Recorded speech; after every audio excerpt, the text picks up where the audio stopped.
What up, Street Dogs? Eric Kim. Alright, the thought. If you happen to make a good photo unintentionally, is this still a good, legitimate photo? So these are just some of my basic thoughts. I think the point of life isn't to make good photos or even necessarily to make good art.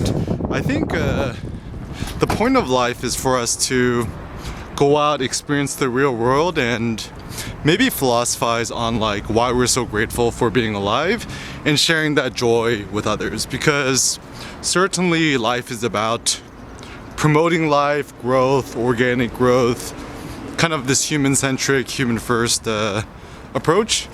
And my suspicion with a lot of photographers is I think there's some photographers who like humans in the abstract, or they don't actually really like real life humans, and their form of photography is a form of escapism from humans. And actually I think a lot of artists are also kind of the same way. So I think what's the difference and why is this important? So I think the difference and the importance is that we just got to be honest with ourselves and ask ourselves, you know, why do we make photos and what is our ultimate end games and our ultimate end goals?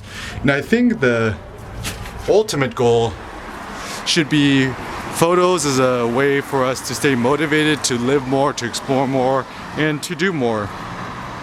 And I actually even think that photography is a form of augmented vision, where when I don't have the camera, hey, what's up?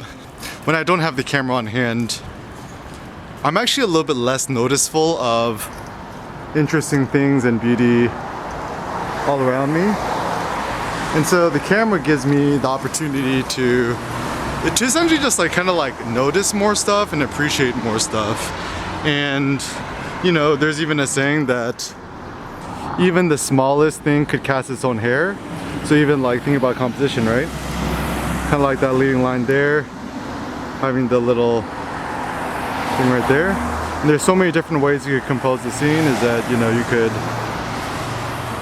take a step to here, put it on that edge, you can frame it like this, you can shoot it head on, you can shoot it like that,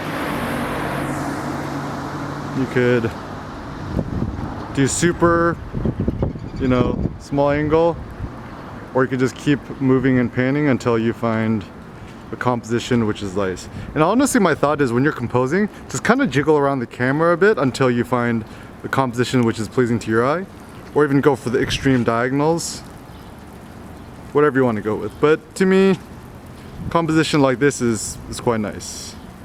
Cool. Anyways, so yeah, so I think let us not get suckered and fooled to know that, yeah, in composition photography, even the smallest details could be quite fun.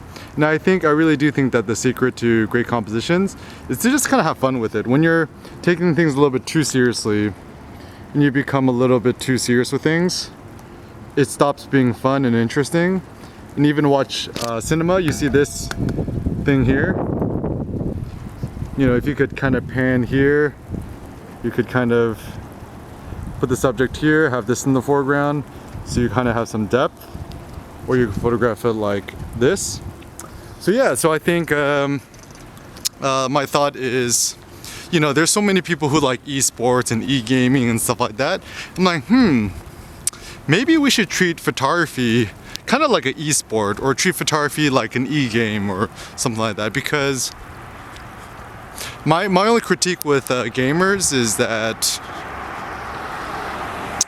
it's not physical enough. Like if you're sitting in a chair all day, it's kind of like, it's quite static and probably not good for your human physiology. But photography is certainly far better than playing video games in front of a screen, because you could do that, you know, that walking thing, which tends to be always good. You could look at all this nice nature and stuff like that. And also getting fresh air seems to be always good for the psyche.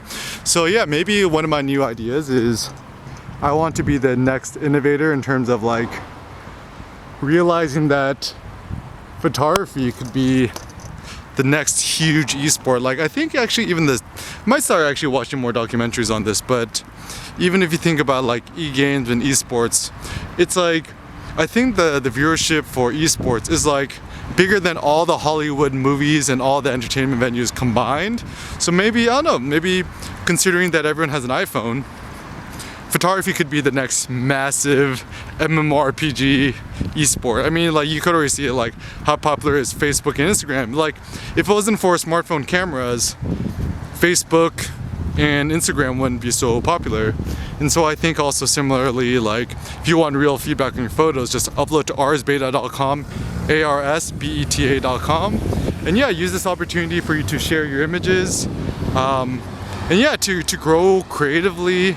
Also do find it hugely beneficial to just make these simple vlog videos just like on your iPhone or your Ricoh GR3 camera or your GR2 camera. I'm shooting this on the cross process mode Ricoh GR3.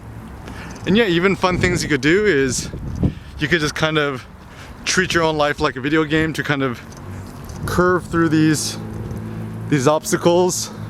So treat life like this fun obstacle course. You could experiment with different angles and stuff like that. Yeah, so I think, yeah, like, let's treat photography and everything in life like a fun game. Don't take it too seriously, and if you're having fun, you're doing the right thing.